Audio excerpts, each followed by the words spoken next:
Hey everybody, and welcome to another episode of Man Caves. And margaritas. And well, Or in my case, a cup of tea. and a juice. Cheers. We haven't had a margarita for ages, have we? One of us is usually driving, so. Yes. So today we have come off kilter from films Yeah. because we have been holding back and waiting to watch together the first half, so episodes 1 to 4 of the new Fallout. Yeah, on Prime. I believe MGM is the Yeah, studio. and wow, can't you tell that MGM are like the... Anyway, we'll talk about all this in a minute, I suppose. Yeah.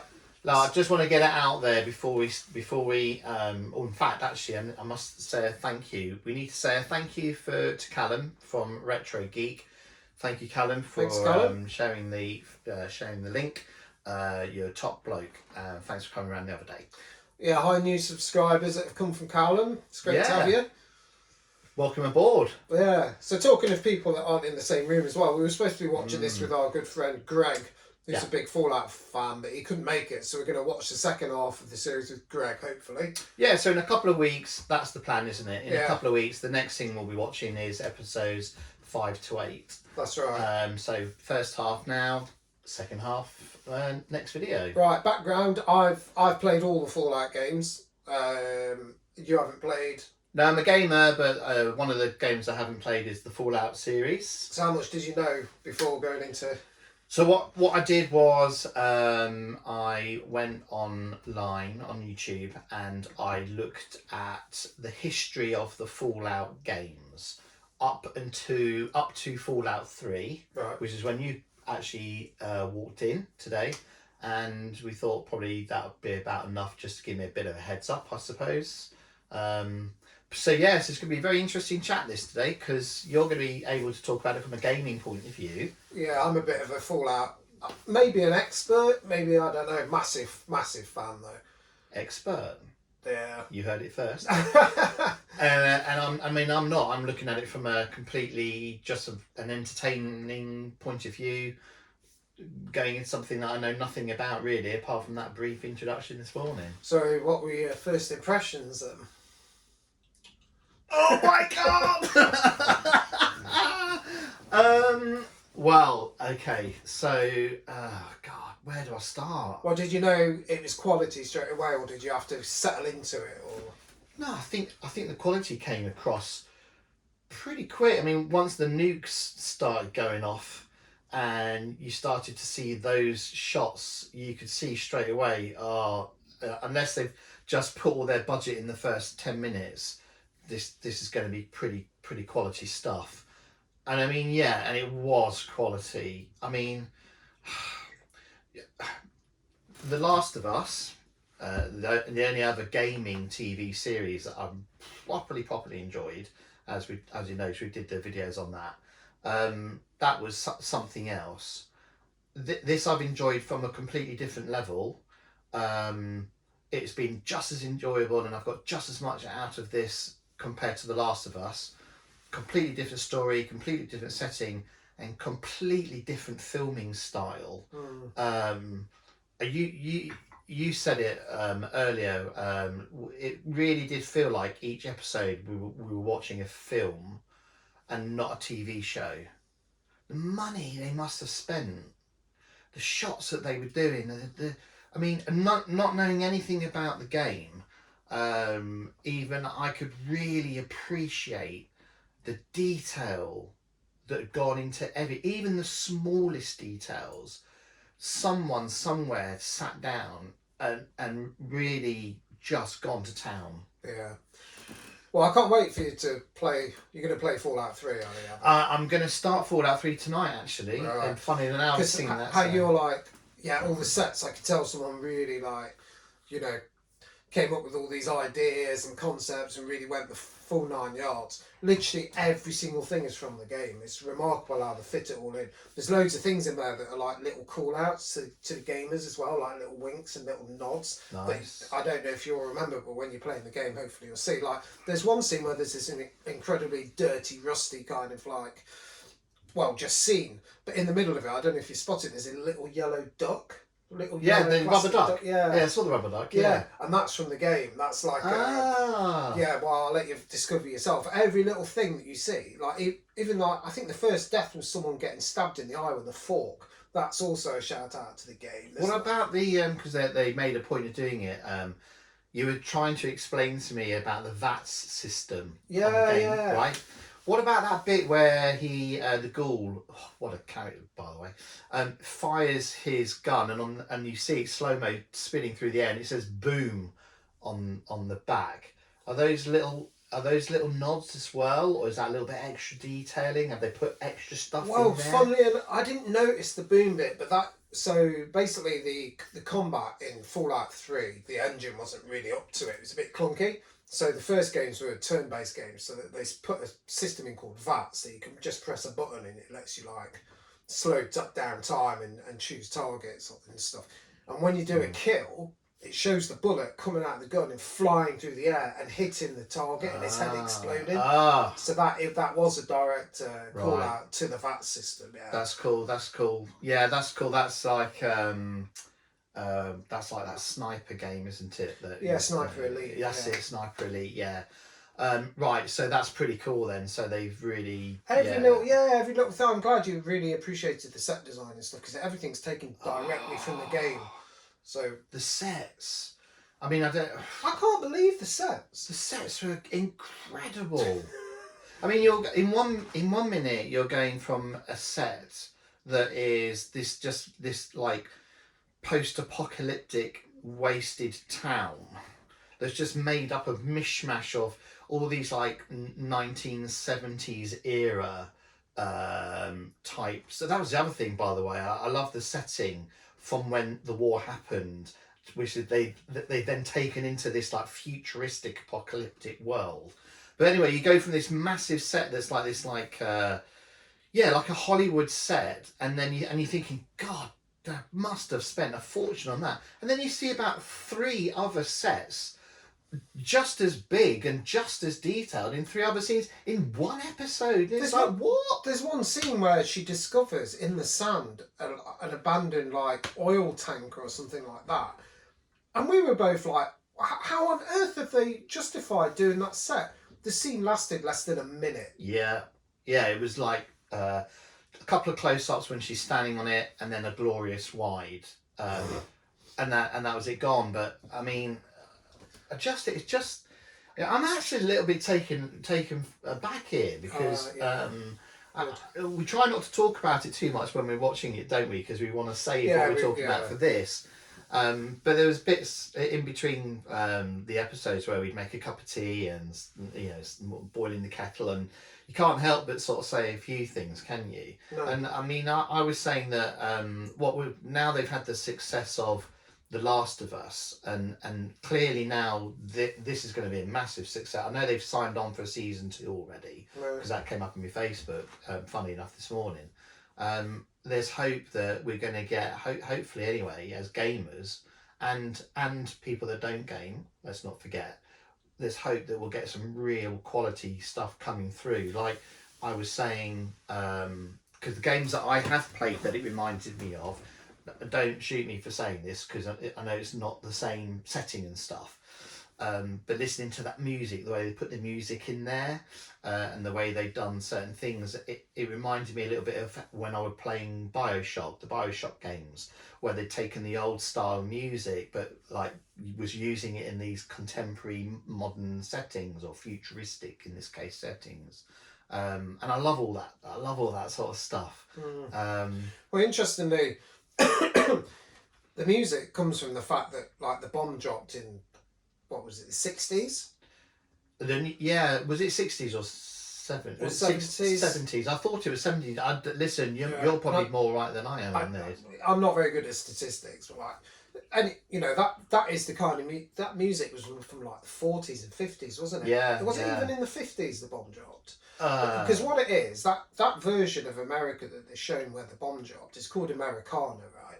So back when America was like growing, it had this version of the future that it thought it was going to exist, like flying cars and stuff like that. Do you know what I mean? yes. And this is like the alternative universe where all that came true. Yes, okay. So that's why you get all that weird tech. Do you know what I mean? Like the guns and stuff, and like the nice. robot, the floating robot with the arms and things. You know. Nice. Yeah, I think it's called Americana. So obviously, after the bomb dropped, there was no new music. There's no way to make new music. So that's the sound. That's the only music available. What they were left with. Yeah, that's the soundtrack to the wasteland. cool. You know? Yeah, so cool.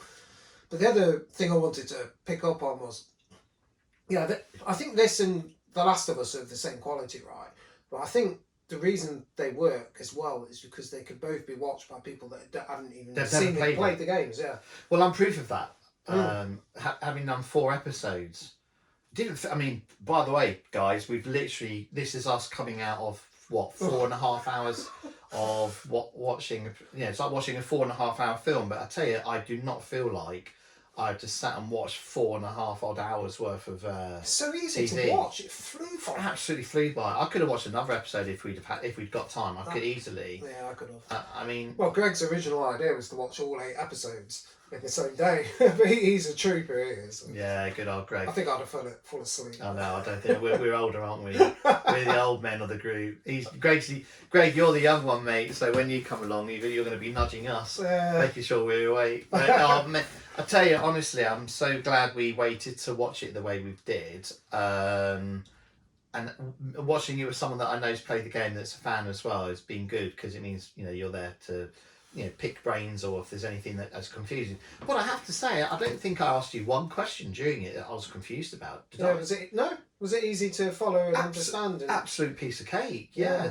Really, really easy. Great story. I mean, the basic storytelling's there, just in that universe, isn't it? I mean, is the story anything? Have they taken that story completely separate from anything that's in any of the games? So, like, as a gamer, are you watching something that's set in a world that you know about, with a lore that you know about, but a story that you don't know about? It's kind of, they've taken little bits from Fallout 3. So basically, Fallout 3 is set in Washington.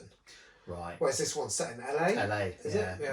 Yeah. But the motivation for the girl that leaves the vault is like actually the same as Fallout 3. But everything else is new. And as far as I know, everything else is canon as well. Oh, right, okay. I believe it's set between Fallout 3 and Fallout 4. I've watched 4 episodes and seen absolutely no inconsistencies at all from the game, which is so the guy who makes the games, who works for Bethesda, Todd Howard is called. He's an executive producer, so it must have been there, saying, "Oh no, that's not actually right within law and stuff," because it is very, very tight. All the laws exactly right and fantastic. I love anything like that. That's where they went wrong with the first Judge Dredd film with Sylvester Stallone. Is it? Yeah, he took his helmet off within about the first 15 minutes. And Judge Dredd never takes his helmet off. I didn't know that. Did you? Well, you rewatched. I've seen the film. You got the Sylvester Stallone one, and then you've got the really good one with Carl Urban. Well, it's the Carl Urban one, which was done in like 2012. I've seen both. Yeah, he keeps his helmet on. Period. You never see him taking his helmet off. And they do get that wrong. They did that with the Halo. Have you heard of Halo? The video? Yeah, I've heard already that he takes his helmet off. Which is like why, Master Chief? As a fan, as soon as you see something like that, you just switch off. Not literally, just in your head. You don't give it any credit or kudos because they're not in it for the love of the franchise. Well, there you go. You've just said it. The love of the franchise. You've got people on board here that clearly are really invested in making something that is going to make the fans really happy, as well as entertaining for the masses as well. Talking about for the masses, when I say for the masses, I should say aimed at people 18 or over. How gory was it? Oh my God. There were bits that I was literally couldn't contain myself going, I'm sorry if I did it, I hope it didn't put you off. No. There were moments, loads of them, where I was literally, I watched loads of horror films and stuff, There were just sudden moments where someone's head just gets completely blasted off and fingers getting cut off and fork going into. Yeah, What? I didn't feel comfortable. Yeah, like you say, we're horror fans. That's how we met. We worked on a horror film together. But yeah, some of that was like, it's not horror, but it's just gore. Gore, and yeah. it's like, there's lots of blood in it. There's no lead up to it. It just happens, and it's really like cut well, isn't it? It's done really well. It's done very, very well. But you know, that is like the game. So in VATS, when you get that kill shot and you follow the bullet, when it enters the person's body, their body just explodes. Wow. Well, we got to see that. So yet again, they're like, if we're going to do it, we're going to do it right. We're going to do it on again, you know. So questions then. One of the characters in there is played by a guy called William. I can't remember his surname. But he pops up in loads of things. I first saw him in The Shield, and in this he plays the Ghoul. So he's the cowboy and the Ghoul. Is the Ghoul are ghouls part of the game, and what's their because they kind of allude a little bit in the first few episodes as to what a ghoul is. Someone that is being, whose life is being sustained or elongated by chemicals and drugs and stuff. Yeah, basically they've been eradicated. I can't Eradicated. No, you got it. Yeah, right. So you know, the thing on that girl's arm, Yeah. it lets her know if they're near radiation. Yeah. So it's these people that have got radiation poisoning, but yeah, they can take these stims. They're called stim packs. Actually, they're not. Stim packs are the health ones. There's something else they could take anyway to stop them like getting too far into the process. Mm-hmm. But eventually, they become what's called a feral ghoul, where they lose their minds. You know what I mean? Like the guy was who he has to shoot. Yeah, he was about shot. to turn. Yeah, or that woman. And what keeps them? What does that? The stuff they take elongates their lives as well. Then. Yeah. Because he'd be like 200. I mean, it's set 290 years. Yeah, I don't really understand. I mean, he was in a coffin, wasn't he? Yeah, they dug him out, but he had drips. He had these drips going down into the coffin, don't they? His introduction, by the way, is really, really cool, isn't it? Yeah, very good. It's really cool. Yeah. Yeah. So, you know, like the ghouls play an important role in the games. They're their own characters. They've got their own thing going on. Do you know what I mean? Mm-hmm. But obviously the humans are a bit like it's a bit racist towards them because some are just like they look like that, but they're just normal guys. Yeah, they could just girls. talk and do jobs and things like that. And then the ones that get further along the process, like they eventually turn into like these zombie type things. But yeah, I don't want to explain too much because. You might get to see playing some the of game, this. yeah. When you play the game, okay, it's an extremely good game. But did you have any favourite characters in amongst all that? Having watched, the actors doing what they're doing. No, no one stood out really. I guess the guy who plays the ghoul is going to be the mum's favourite, isn't it? But he's got a lot of charisma and he was awesome. I thought. Yeah, he was. But I think that it's the whole. It's sold on everyone's. The casting is brilliant. The sharing of the roles in amongst that 4 hours was really pretty nice and equally done and so well paced. You mean like they'll go to the vault and then they go to the girl? Exactly that. You'll have so much in a certain scene. Flashback. Yeah. Exactly that. Yeah. And then it keeps you interested, the guy doesn't it? in the suit of armour as well, the Brotherhood of Knight. Steel. It's a completely different thing again. It's like... The design of that is well cool as well. So I take it again, that's spot on. It's exactly the same. It's the same way you were looking at The Last of Us and thinking, I can't believe it. It's exactly the same. This is exactly the same. Apart from one thing, which this one feels their humour is slightly cheesy. It's a bit over the top.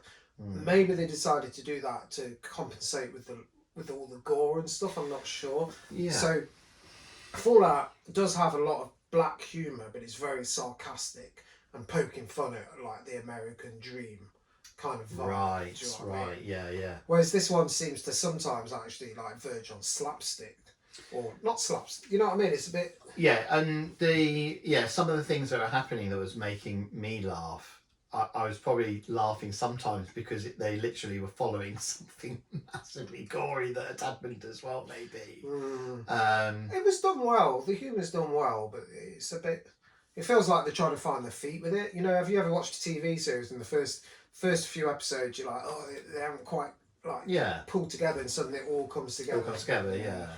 I'm hoping that happens. Well, again, I've got nothing to judge it by, I suppose. So for me, the Yeah. balance between what I saw, the balance between the humour that's in it compared to the seriousness of the story, the way the characters are, I like the balance. It was working for me. It didn't spoil it in any way. Yeah, I'm just comparing it. To the Oh games. yeah, no, I get that. I totally get that. Yeah. It's I guess as I was saying, because I've got nothing to compare it to.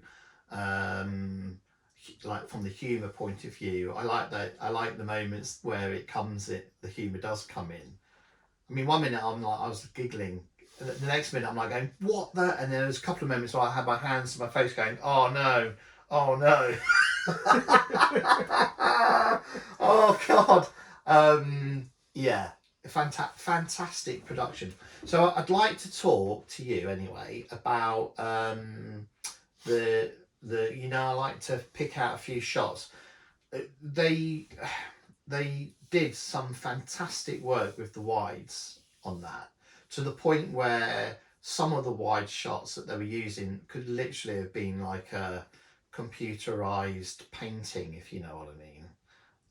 Just gorgeous. And that, if anything, when they went to those wides, it was when they went to those wide shots that made me feel like I was in a game for those moments, because they're the sort of wides that you see when you play those sort of games, simply because they can make it in a game. You can make something, just can't you? But to nail it from a film point of view, I can't think would be quite as easy to do. But when they do go to those wides, oh boy, just like you said with the ship, for example, you got the beach, the sea, massive wide shot, and then just her on her own walking up the beach. Or there's one with the knight and his squire, and they were walking towards the town. And again, it was just the two of them on this huge wide. I was like, oh, that looks so good. Really appreciated what they did with those. What were your thoughts on the cinematography? Yeah, I like that they did dirtied up the shots as well with like lens flare and stuff to try and give it like a bit of organic feel to it, and it was very well done. The only thing I thought had some weird CGI type artifacts was the Big Brotherhood steel robot things.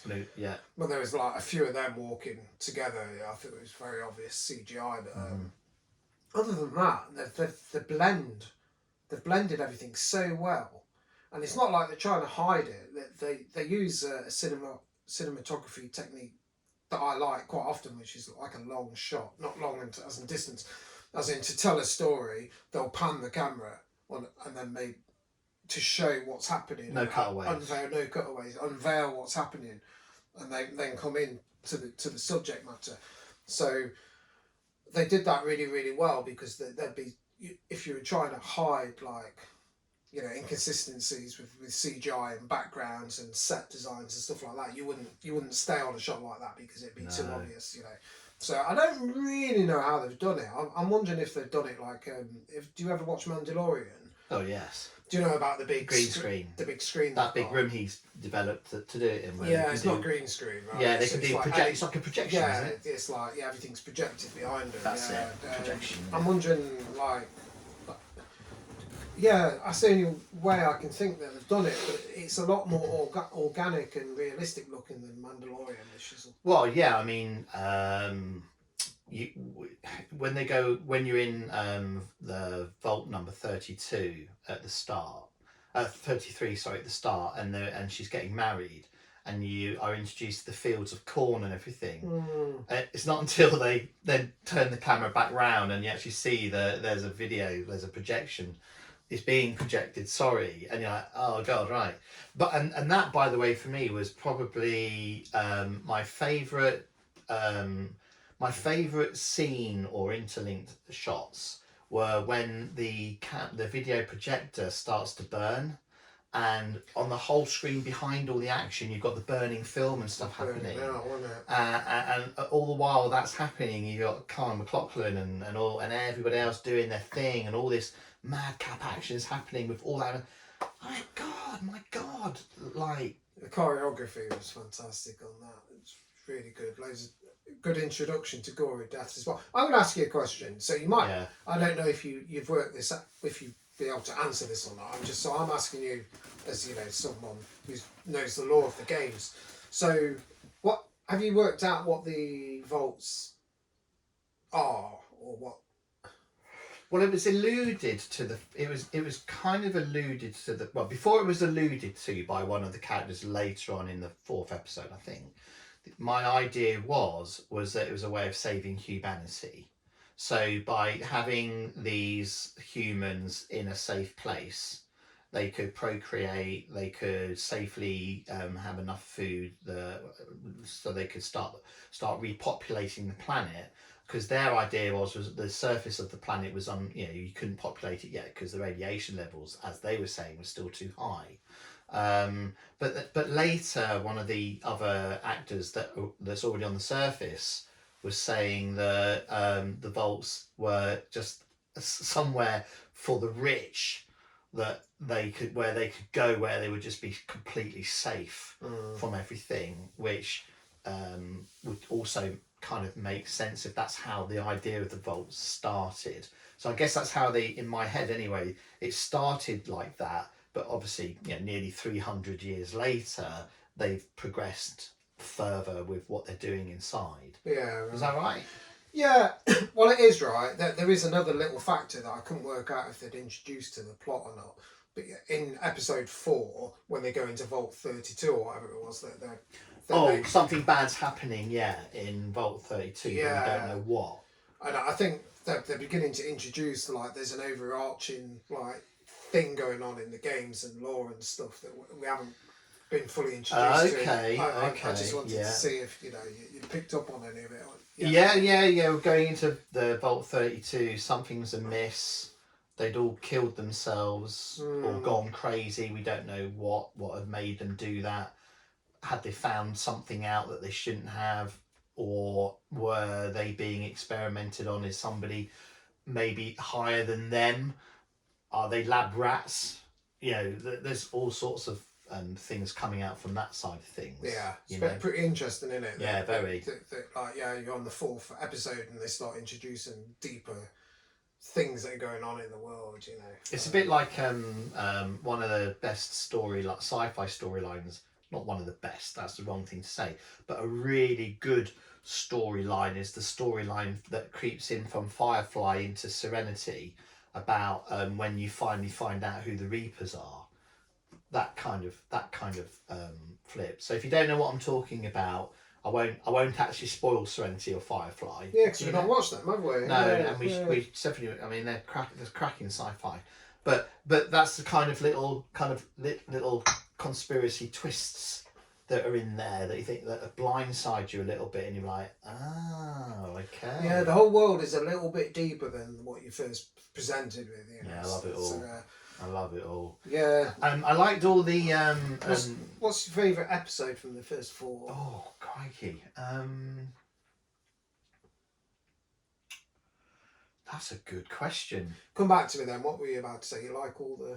I just liked all the small design of the things like New Coca-Cola and all the different company names as well that they were just obviously kept going back to, and I liked all that. Again, the consistency of seeing them in all the different places.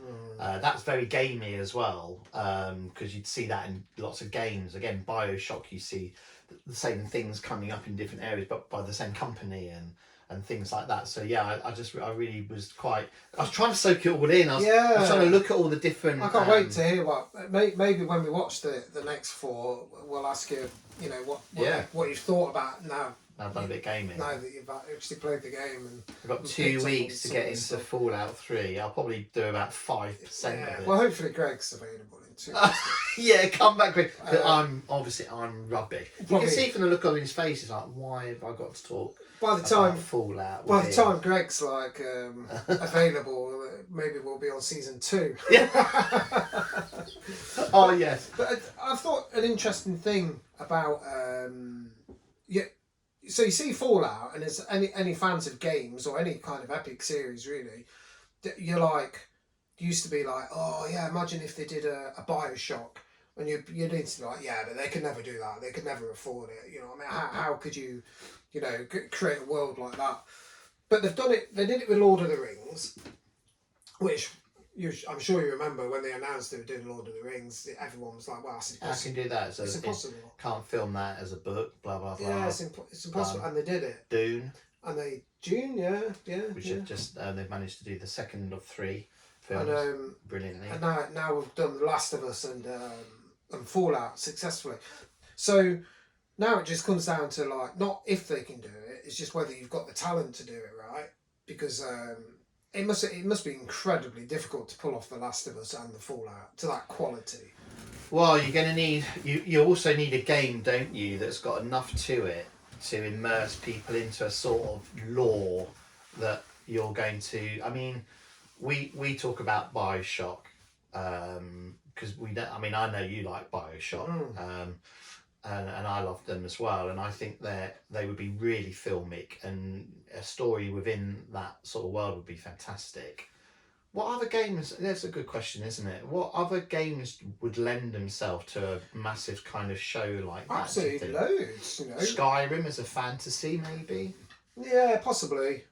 It'd be a bit like Game of Thrones, though. I think No bad thing there then. Dragons and boobs. it's been done. Dragons and boobs. What about like Resident Evil? It's like it's made for you. You just given, but they've made the films, and It's like Tomb Raider, isn't they? But although I think they're going. I think they were that's sort of what I doing mean. a show, you know, just Tomb because Raider. you get like given the permission and the budget Doesn't mean you're going to make a good thing. doesn't make it. Yeah, doesn't mean it's going to be good. Which is why you really need to appreciate, not you, but we really need to appreciate Fallout and The Last of Us, because it don't matter what you're given in terms of budget and property and writing, you've still got to make a damn good show out of it. Well, yeah, absolutely. I mean, it's like when I watched The Last of Us, there was a little part of me that was like thought that's so good. What a shame they didn't do something as good when they had the money to do Uncharted. Not a terrible film, but it's not a film that I go back to all the time. And yet Uncharted as a game, Last of Us, same game makers, Naughty Dog and everything, brilliant characters in the game, brilliant, and so much they could do with the stories and stuff like that. So let's just keep everything crossed that having had success with Last of Us, and now this is going down a treat, understandably, that it does open up the doors now for companies to put up money and funding for things of this sort of calibre. I think it definitely will with Fallout, because it's got that light-hearted vibe about it, where it's very entertaining. It's like The Last of Us is brilliant, but you really have to be another post-apocalyptic. It's not a comedy, is it? The Last of Us. All the zombie thing. No. It's like, but the Fallout's quite an original concept, and the acting and the comedy and the colours and the set designs and stuff and the music.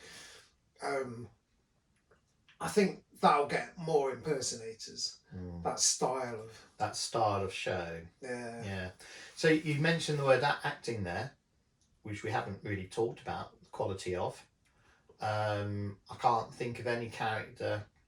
I can't think of any actor, no matter how small or big their part was there, that didn't put their all into that. What did you think? Yeah, really good. Strong, wasn't it? Like the guy who got his head chopped off, that's Linus that I've lost, isn't it? I can't remember his name, but he's like... He was great. He's a brilliant actor. Yeah, he was only in it for like 2 episodes, then he got his head chopped off. I know. Or the guy who was in the suit. Yeah, the guy who's he was in True Romance. Yeah, he was. as a younger actor. He was literally in it for about 30 seconds, the screen time. And yeah, he's a big name. He's a proper Yeah, Hollywood well, actor. he must have been a Fallout fan and just, give me any cameo, I'll do anything. anything. Kudos needs to be shouted out as well, though, to the best actor that was Dog. on. Yeah, Sorry, was that what you got? it was. Yeah, the Alsatian. I didn't mean to cut you off. There. Well, here's a question for you then. Quite often when the dog came on screen, you go, oh, good boy, like that. Was that just because you really like the dog, or was that from the game as well? Is he called Good Boy? I know there's a dog in the game because I saw the guy, like a silhouette of a guy and the dog, which was clearly like an Alsatian, walking away. As a screenshot on the back of the game. Fallout 4. Is it? Yeah. Right. Okay. You do get a companion. Oh, do you? Yeah. So that was kind of like a little nod then. That's the same. It's the same breed of dog. Yeah. Obviously, that lore where they showed like them training the dogs and things that's not shown in the game, but that's obviously like let's give some fan service to the dog. The dog's called Dog Meat. Oh, right. I think. Okay. Yeah. Well, they were selling dog meat at the market, weren't they, when they were walking down, as well as the iguana. Yeah. Had the iguana on the sticks, but as he was talking about the iguana, there was another seller in the background going, dog meat. Wow. You pick up on stuff I didn't pick up on. There was a sign as well going into the market that said stinky meats as well. I know. I was thinking, good for that. Wow. If I was in a post-apocalyptic world, knowing my luck, I would probably be the one character that has to work in the farm where they farm all the shit so that they get loads of flies, so that they can then get the flies and mash them all up to create protein. And then the character goes, which is why I'm actually quite tubby. Oh my god, that is gross. I don't want there to be are you listening, Putin? I don't want there to be a nuclear war. Putin? Yeah. Is that what you eat it out? Yeah, no. Oh, Putin. Oh, that's genius. That's absolute genius. That's the branding. That's well done, that. Well done. Right, let's not get too cancelled.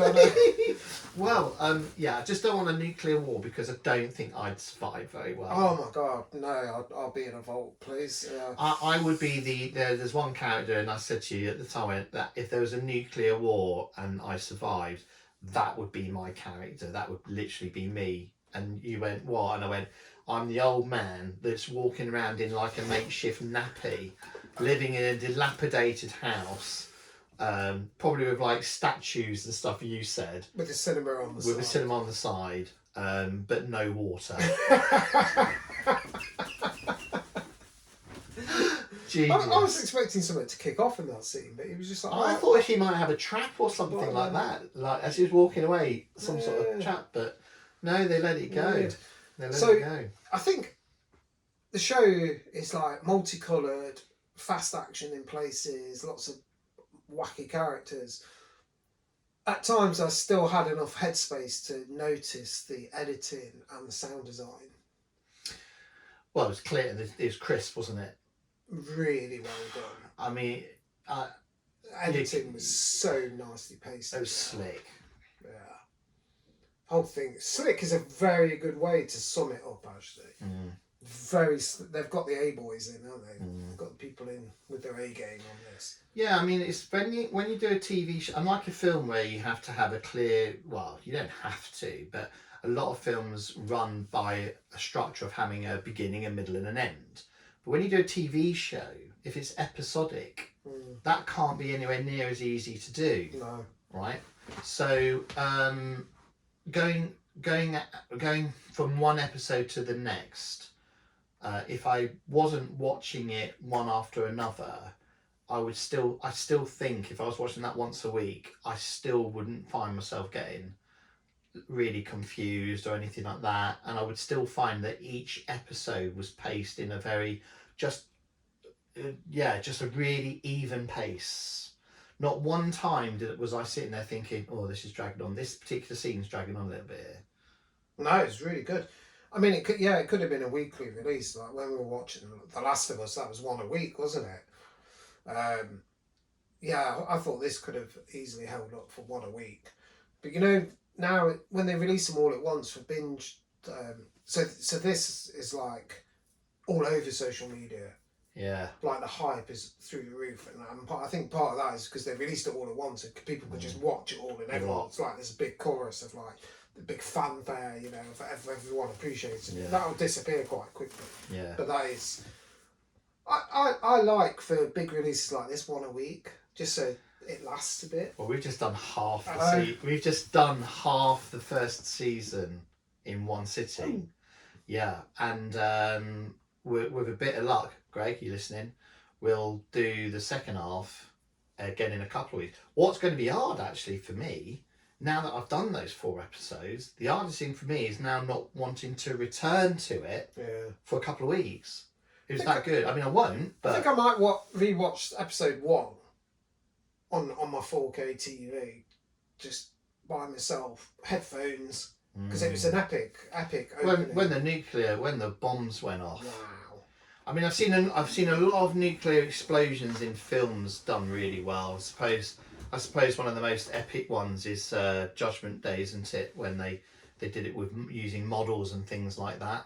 But the way they did this one was they weren't coming in tight on anything, and then you're seeing it blown up. You just literally see the bomb go off, and then you're like watching it like they are. So you're literally watching the whole thing from a distance, and then you've seen the aftershock coming in really fast, and it it just looked absolutely brilliant. In fact, there wasn't just one. There was like 4, wasn't there? Then others start dropping, and he's riding his daughter off on his horse, and Oh yeah, that's what I meant to. Yeah. So his daughter, surely she's going to come into it. Wow, they've not. Wow. Because they did a flashback, you know, when he was like flirting with his wife, and then their daughter joined. So she's been in it a few times in the flashbacks. Yeah. And not, you know. So she'd have to be. They'd have had to have sustained her. Oh, like him. Of course, because it's 200 years later, isn't So it? unless she comes back as a ghoul. Well, they explained how the wife passed away, right? Did they? No, they didn't. Or if they did, I missed it. It just seems a very at the moment obvious setup with the daughter. Yeah, they've not said anything yet about the only thing we know about his backstory is that he no longer was with the wife. Alimony. Yeah, and the fact that he was then obviously, you know, if you're scared about spoilers, you'd be watching way too much already. But you already know we do spoilers. So, but he's being used by the company to advertise the Vols. Right back before the bombs went off. Other than that, apart from the fact that he was a cowboy actor and stuff, we don't really know much else about him, do we? So hopefully they'll expand on that. When you get to Fallout 4, there is like, it's not unusual for, you know, cryogenics, but they have their own version of that. Right. So it's not unusual for a discovery to be made of people that have been like frozen, kept asleep for a couple of 100 years. So I'm predicting his daughter will come back into it at some point. We'll hold you to that then, sir. And when that happens, we'll all be going, oh, Drizzle said that. Drizzle's cheating. Drizzle said that. Drizzle went on the internet and cheated. Can I also just say, in the Fallout world, I really wouldn't want to lose a limb. Because when the guy has his foot replaced, I just thought, oh, they're going to drag out a foot, which, because it's sci-fi and futuristic or whatever, it'll be quite a painless thing for them to reattach the foot. Oh, good grief. It's like he was like sticking a mincing machine on the end of his stub, and it was churning it up, wasn't it? I was like, that's just another one of the many things that just made me go, oh my God. That was legit. Absolutely gross. Oh my God. And then when you see something like that, you're going, oh my God, oh my God. And then, I don't know, about 40 minutes later, you're watching the ghoul cut off Lucy's finger with no cutaways with his knife. Ew.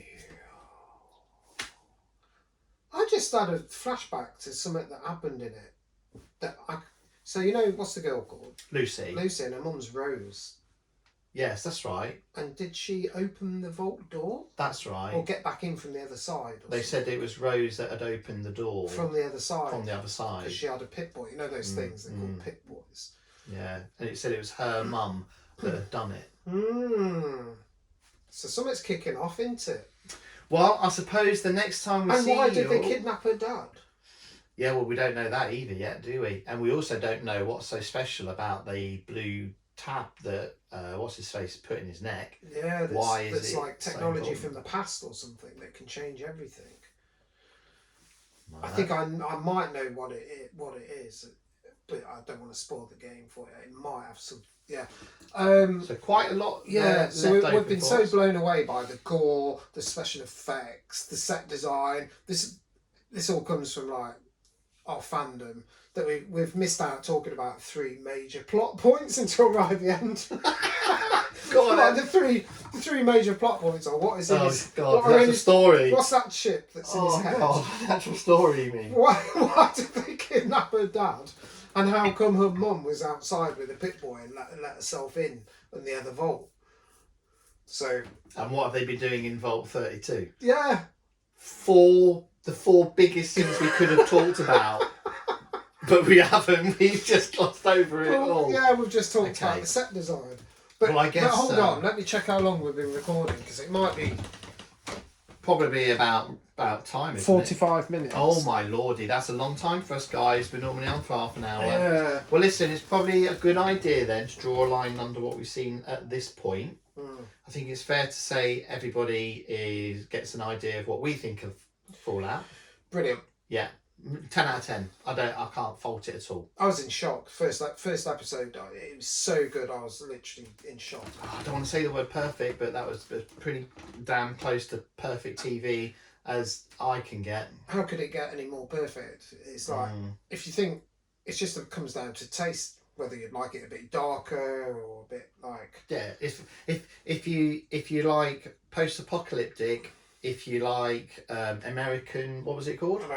Americana, post-apocalyptic, futuristic, sci-fi, anything along those sort of lines, I can't see how you would not like with this. A bit of light-hearted comedy and some gore. Let's not forget the gore. Well, listen, if you join us in a couple of weeks, we will on your behalf, we will force ourselves to sit down and watch another 4 hours, the second half of the Fallout, and we'll then be able to give you a wrap up on the first season. Have you got any predictions for the plot points? The dog meat is probably going to kill a few more people, I hope. The tech that's being carried in the guy's head, it's got to be something that can make the surface world people. It's got to be something that can make their lives easier. It must be, otherwise it wouldn't be so important. I think I know what it is, and I think you're on the right lines, but I don't want to say what I think it might be because that would be unfair. So yeah, and I can see the Squire and the Knight bonding because of what he was saying about him being bullied and that as well. Yeah, and do you think there'll be like a little bit of a love triangle, a love thing, like a... Oh yeah, between him and Lucy. Yeah, well, she's dreaming of him already, isn't she? Yeah, she's like smiling at the thought of his hulking suit. And on that note, peace. Peace out, guys. Okay.